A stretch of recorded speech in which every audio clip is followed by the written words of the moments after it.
Hello, I'm Chris Boltendahl from Digger, and you listening or watching Rock Tumblers. Stay heavy.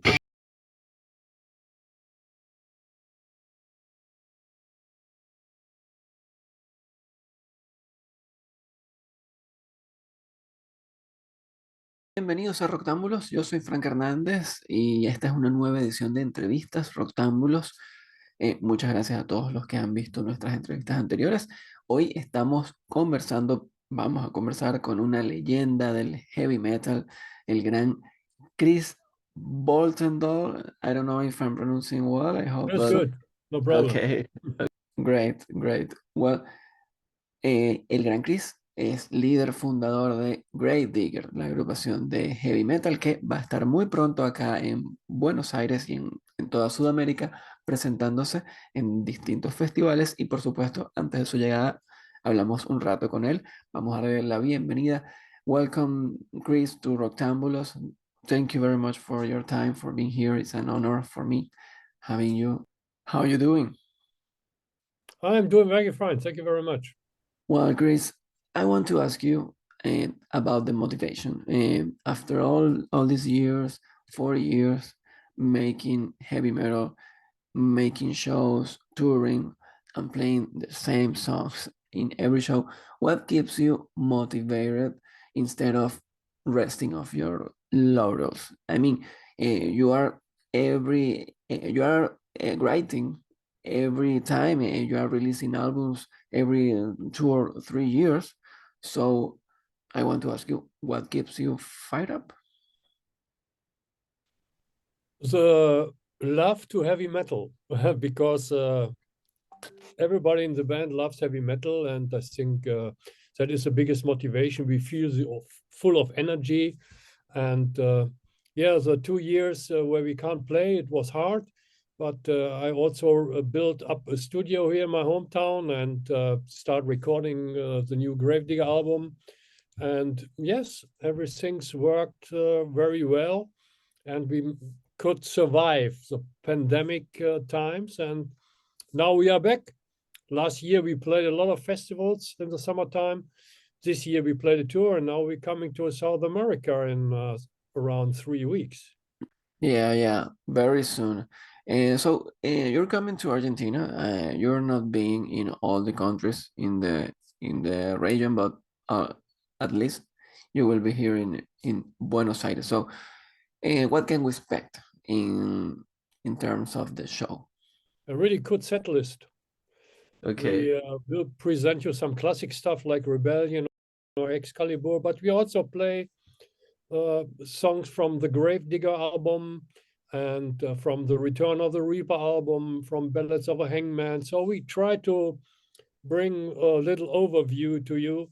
And yeah, we played this set list already here in Germany, and people were really amazed about Great. it. We'll be there listening to all these classics. Well, your most recent album, Symbol of Eternity, right? How was the creative process behind it? I mean, what was the inspiration of the music? It's more or less it's a follow up to Knights of the Cross album. And Okay. Symbol of Eternity is we are dealing again with a Templar, Knight Templars, Okay. and from this time we look to the mystery and the secrets of the Order of the Templars, not exactly to the historical stuff. And yes, it's great. So Right. Is there any particular theme or concept that you like to address in your music, or you like different? I like different Americans, but my heart belongs to the Middle Age.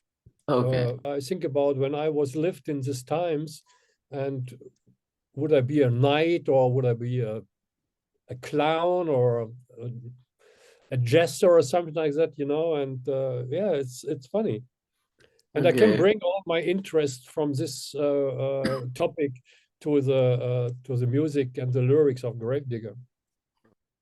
Yeah, talking about the inspiration, you like painting, right? And like photography. You're a very artistic person.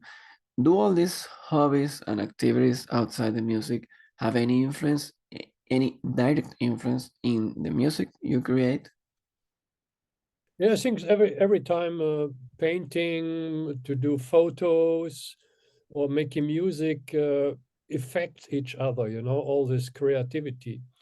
And but I stopped painting a couple of years ago because I have my studio now, and I give all my love to the music again. Okay. But creativity, in which direction it affects each other, you know?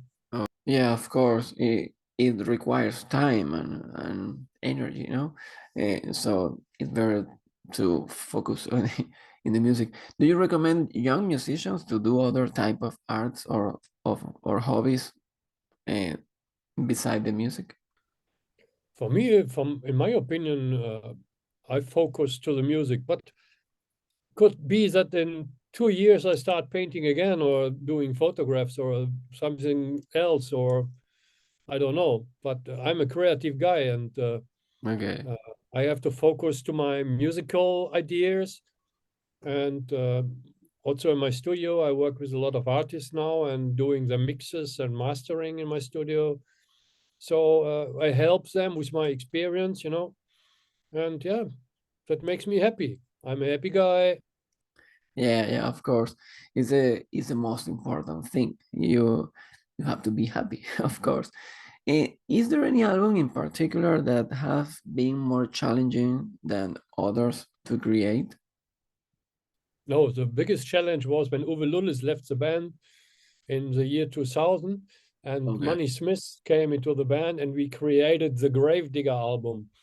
That is different to the other albums we released because it's dark and with the stories of Edgar Allan Poe, and that was a challenge. And that is Okay. one of my favorite albums of the back catalogue of Gravedigger. Okay, okay, right. And talking about the past, there is an album, Ballads of a Hangman, that is like a turning point because it was the only album in which you have two guitarists, but after that album, the two guitarists left the band. So, why did you decide to add a second guitarist at that time? Oh, there was no big intention. We thought it was a good idea. Okay, And Thilo Hermann is a well-known artist, musician here, also in Germany, regarding to Running Wild and Risk. And he's also a nice guy, and he brought a good vibe and a good ideas for the Ballad of the Hangman album. But at the end, he don't fit together with Manny Smith, and then he left the band. So he was only one album in the band. okay. And after that, you never tried again. You prefer to keep with one guitarist. Better. Okay, okay. Not like three guitar player, like except. Oh, great, great. So after that album, Axel Reed entered, and you continue.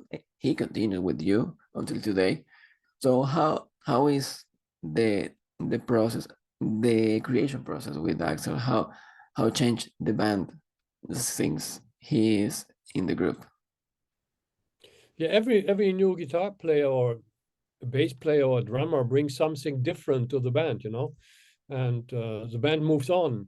And you never know when you put this guy into the band in which direction the band moves, you know. But yeah, I'm pleased with that movement when Axel Ritt joined the band, and let's see what the future will bring. Okay, great. How do you see the current metal scene, the actual metal scene? Is there any new band that you like or that you think is doing things well? I think there are a lot of young bands coming. They have a typical style, you know. We call it the disco metal style, you know, Okay, like Beast in Black or Battle Beast. Use a lot of keyboards. They don't have a keyboard player, but they okay, use the keyboards on stage, and I think that is more this happy stuff. We are old farts, you know. We are living in the 80s, and we love the heavy metal from the 80s. And all the new exactly. bands, they mix disco music with heavy metal, and but people like it anyway. It's good. Not my cup of tea, Yeah, you yeah, know, but of course. they have success, you know. Okay, okay. There is an event that you're listening right now. I mean, the new generation of It's a bands. band I discovered called Crown's Land. They make a song sounds like a little bit like Rush or Led Zeppelin. It's a good band, young guys. Great, great. I don't know them, so I will search them and listen to them. Thank you. Well, that's all. Thank you very much, Chris, for being here, for your time with me here in Rectángulos. Can you send some invitation? Can you invite to your fans or all the people who are watching this to your show here in Argentina? Yeah, we are really excited to come to Buenos Aires again, to Argentina, together with Accept this time. And I hope Yeah. this is a pure heavy metal German attack, you know. And I hope people Really. like it. See you there. Thank you very much, Chris. It was an honor. So we'll see you very soon. Thank you. See you there, okay? See you soon.